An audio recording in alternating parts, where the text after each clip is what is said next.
4 things about playing Skyrim for the first time as an adult. So it's been a few years since I first played Skyrim, but I did not grow up with video gaming. It was just not something that was very good. As you can tell by looking at me, I'm an older millennial. And there were a lot, and video games have come a long, long way from when I was a kid. A long way, to the point where, like, I would think a bad version of Morrowind. That was essentially what video games were like growing up. But Skyrim really has brought video games a long way, and they're getting more interactive, more realistic, more in depth. But this result was that when I played Skyrim for the first time, it was a really interesting culture shock. And so I thought I'd share some of the things some of my experiences my first time playing with you. So number 1, I had no sweet clue what to do with this. I had no sweet clue how to use controller or anything else or on the keyboard, and it was just incredibly frustrating. My friend, you know that scene in Skyrim where you're unbound and you have to jump out that window in Helgen? That Alduin window that Alduin made? Yeah, I did not know how to jump. And I had super sucky hand-eye coordination. By the way, if you're younger and you're watching this and trying to convince your parents to let you play Skyrim, video gaming especially violent video gaming, does help with your hand-eye coordination massively. It is far, far less frustrating than being put into basketball. But yeah, at least it... But just not for my friend who was trying to teach me how to play Skyrim. He was literally yelling at me at how I sucked at it because it took me 15 minutes to figure out. And I don't mean 15 minutes in game time. I mean 15 minutes in real time to figure out how, this key means I jump. And to figure out how to jump out of that window. It was not instinctual. I did not grow up with it. And as a result, I just completely sucked. And yes, you do need hand-eye coordination to play video games. So that tells you how much of a nerd I am. I am literally athletically challenged even when I'm playing a video game. Number 2. I went right to the Civil War quest line. So, my friend tried to get me on the main quest, but you know how Skyrim gets you sidetracked with side quests? Yeah. I went to the Civil War quest right away. It was my main thing. I just had some things going on in my life that made me really sympathize with the Stormcloaks, that particular playthrough.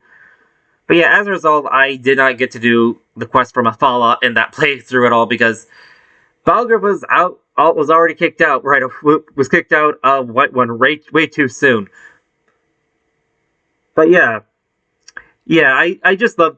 I got sidetracked, and my friend had eventually said, "Okay, just do the main quest line," because I was playing on his laptop at the time. I didn't have a computer. I played at his house. Number 3. I was immensely impressed by just how good the graphics were, how good the lore was. Now, again, think of like the first Elder Scrolls game. That was my conception of video games growing up.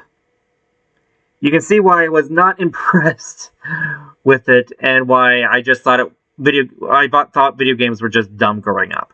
Because, to be blunt, they were. And while I still think that you shouldn't spend your entire life playing video games, it is good to study real-world history, real-world lore, which, by the way, in my experience, helps you appreciate the games even more if you're familiar with some of the references in history and philosophy and Easter eggs are in Skyrim. I would also... I was genuinely impressed with how well thought out the lore was.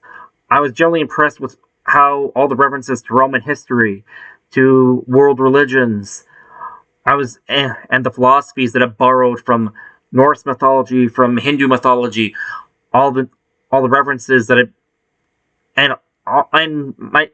when I really realized just how in depth it was when I looked at the Dwemer puzzles on Solstheim. that was what really got me. We had to go into that Steam room to get the black book. Like, oh, this is like a Rubik's cube, is what I thought. This is very well thought out. This is just one minor thing to do in the whole game. It's like literally an entire world. I was very impressed at how creative the people who made Skyrim were, and now I'm just hearing about when I saw mods, I was even more impressed. I was impressed at just how creative mod authors are. I was just impressed with how Skyrim was inspiring people to be so creative, to appreciate aesthetics from the Middle Ages and from the ancient world and the lore, and to create all these histories. And I'm going to be honest with you, if anyone here is into like Skyrim lore, a lot of the stuff that you do in studying Skyrim lore, talk about what's the authentic history and debates about that, are things that you do in actual real world human history. And you those are, it reminds me of some of the debates we have about, did this actually happen? Is this true? Is this fake? Is this philosophy good or weak?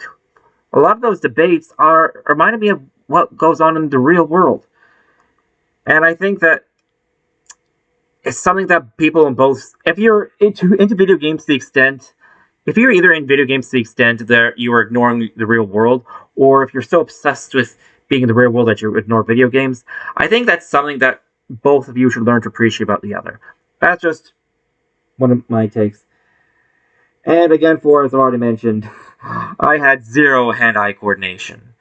And as I said, yeah, if you want to learn to play, if you really want to work on your hand-eye coordination, a single person video game is a far less stressful way of getting that hand-eye coordination, particularly a violent one, like we do, like be an archer in Skyrim, than say basketball. Like in basketball, that was how my family tried to get me to have better hand-eye coordination. I was extremely stressed. I felt like I was letting my team down, and I just felt bad about it. While Skyrim, I could take my time. I was less stressed about it, and my hand-eye coordination actually improved. I've actually had instances where I've been playing Skyrim, I've been stopped playing for a while, and I come back and my hand-eye coordination has gotten worse, but as I play the archer, my hand-eye coordination actually gets better. So there is actually a benefit to playing Skyrim and other violent video games. It does help with hand-eye coordination. But yeah, anyway, those are just some of the things I noticed playing Skyrim for the first time as an adult. Definitely something worth doing. Again, I do think Skyrim and other video games like it should be really played by people who are teenagers or older. Maybe I'm old-fashioned that way. Not dumping on anyone who's younger who plays the game and loves the game. It is a good game. It is very deep. I'm very impressed with the lore, and I'm not surprised why it would be popular with anyone. But yeah, it's a great game. Anyway, God bless, have a great day, and make sure to subscribe.